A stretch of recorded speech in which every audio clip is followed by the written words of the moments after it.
साथीहरू नमस्कार। आज पनि म नाफा नोक्सानको हिसाब लिएर आएको छु। हेरेर साथ दिनु होला। क्वेसन यस प्रकार छ।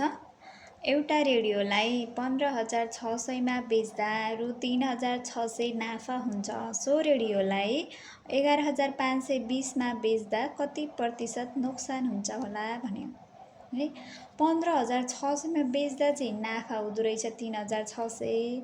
अब 11,520 मा बेच्दाखेरि कति प्रतिशत नोक्सान हुन्छ त भन्यो।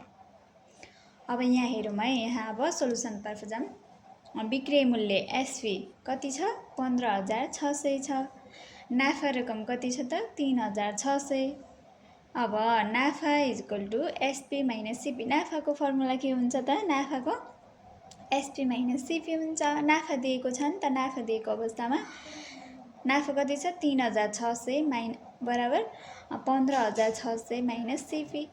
एसपी त हामीलाई दिएकै छ 15,600, तर सिपी त कति हो हामीलाई थाहा छैन। सिपी निकाल्न पर्यो। त्यही भएर हामीले नाफाको फर्मुला लगायौँ। CP equal to 15,600 minus 3,600।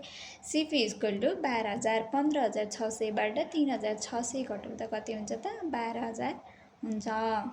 अब क्रय मूल्य सिपी इक्वल टु कति आयो त? यो 12,000 आयो। फेरि हामीले नोक्सान प्रतिशत निकाल्न पठाएको छ नि त। त्यही भएर फेरि गर्नु पर्यो।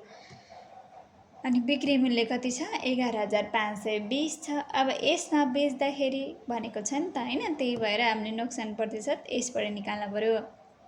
नोक्सान प्रतिशत इक्वल टु व्हाट? हामीलाई थाहा छैन नोक्सान प्रतिशत कति छ। अब हामीले निकाल्नुपर्छ। अब हामीलाई थाहा छ नोक्सान प्रतिशत। अब नोक्सान प्रतिशतको फर्मुला के हुन्छ त?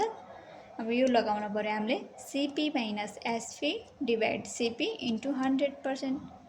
यो चाहिँ नोक्सान प्रतिशतको फर्मुला हो है। अनि सिपी कति छ? 12,000 छ। अनि एसपी कति छ? 11,520 छ। डिभाइड सिपीले भाग गर्ने 12,000 इन्टु 100। अब 12,000 माइनस 11,520 घटाउँदा कति भयो? 480 भयो। 480 अनि यो दुईटा जिरो र यो दुईटा जिरो कट हुन्छ। अनि कति बाँकी रहन्छ त? 120 बाँकी रहन्छ। अब यो दुईटालाई क्याल्कुलेसन गर्दा कति आउँछ? 4% आउँछ है। 4% आयो। देयरफोर त्यसकारण कति रहेछ त? सो रेडियोलाई 11,520 हो। 11,520 मा बेच्दा कति प्रतिशत नोक्सान हुन्छ? 4% नोक्सान हुन्छ। फेरि यस्तै भिडियो हेर्नको लागि लाइक कमेन्ट गर्नु होला है त।